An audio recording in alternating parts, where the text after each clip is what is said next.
There is a rhythm beneath all things, quieter than thought, older than language.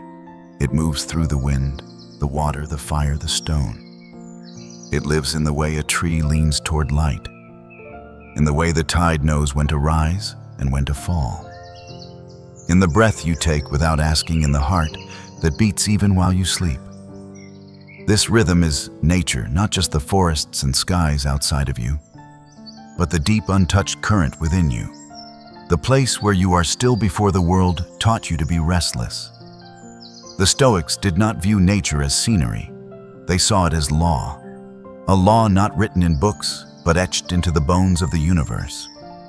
To live well, they said, was not to dominate nature, but to align with it. Because strength is not in force. It is in harmony, in finding the path where your soul and the world are not in conflict, where your steps echo the design of something deeper than ambition and more enduring than fear. You were not made to rush. You were not made to prove your worth through exhaustion. The river does not rush to the ocean.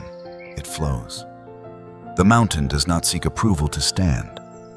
It simply is. The seasons do not compare themselves. They arrive when it is time. And you were made to live with the same certainty, to act with reason, to listen more than you speak, to contribute more than you consume, to be still when stillness is what the moment calls for, to act when action becomes necessary. But the modern world teaches a different lesson. It teaches you to chase, to force, to resist the natural pace of becoming. You were told that more is always better, that success means acceleration, that rest is weakness, that silence is laziness. And so you moved faster. You spoke louder. You tried harder.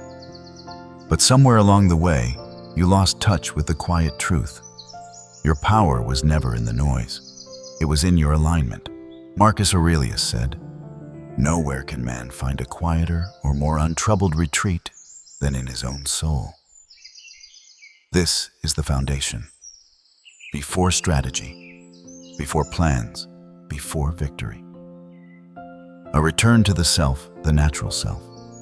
Not the self you've marketed, not the self you've adjusted to please others, but the self you were before the world asked you to perform. That is where clarity lives. That is where peace waits. That is where strength is born. To live in accordance with nature is to stop fighting your reality, to stop waging war against what is. It is to say, this is the day I have not the one I wanted. This is the body I move with, not the one I imagined. This is the path I walk, not the one I rehearsed. And yet still I walk. Still I show up with dignity, with purpose, with the understanding that what is natural is not always easy, but it is always enough. Nature is not comfort, it is discipline. The tree does not skip winter, it endures silently. The lion does not complain about the hunt. It moves focused and efficient. The sun does not grieve the darkness, it returns as it must. And so must you.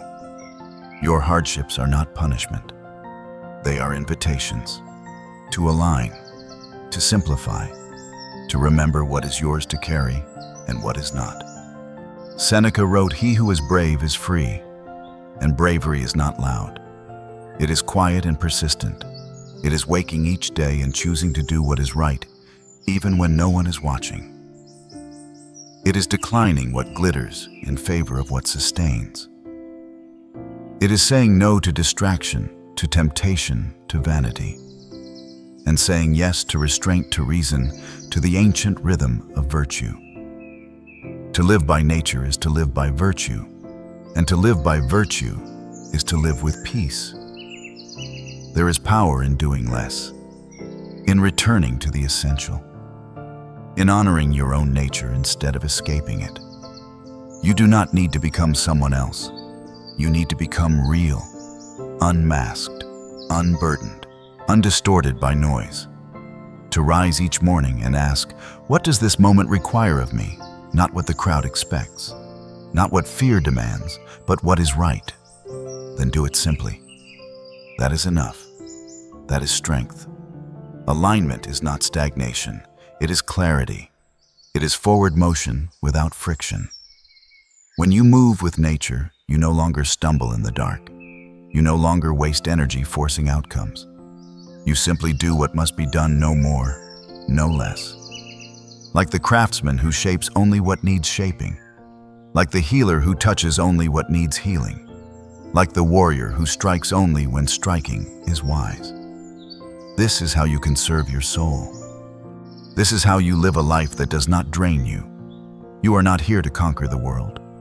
You are here to inhabit it wisely, to give more than you take, to live in a way that leaves no regret when your final breath comes. That is why nature matters, because it humbles you. It shows you your place not above creation, but within it, a part of a vast, intricate whole. And to resist that is to suffer, but to accept it, to live by it, is to be free. Freedom is not escape. Freedom is understanding what you can control and letting go of what you cannot. The Stoics called this wisdom. It is not flashy. It does not sparkle on the surface, but it glows steadily from the inside. It gives you the strength to endure insult without becoming bitter, to suffer without becoming cruel, to win without becoming arrogant, to lose without becoming broken, to walk gently even when the road is hard. So return to the breath, to the present, to the smallest act done with the greatest care. Wash a dish slowly, speak with intention, rise early not to race, but to meet the day. Move your body not for perfection, but for harmony. Write not to impress, but to express what is real. Align your actions with your values, your words with your wisdom, your choices with your nature. This is not idealism. It is strength practiced daily. The world will not slow down for you, but you can slow within it. You can become the still point in the turning wheel, the calm eye of the storm, the tree that holds firm while the wind howls, the fire that burns but does not rage. And when you become that, when you return to what you were always meant to be, you will not need to shout. You will not need to prove. You will be unmoved, aligned, alive. If this reflection has stirred something within you, consider joining us on the path of inner strength and quiet wisdom. Subscribe to the Stoic Shine and let timeless philosophy guide your modern life.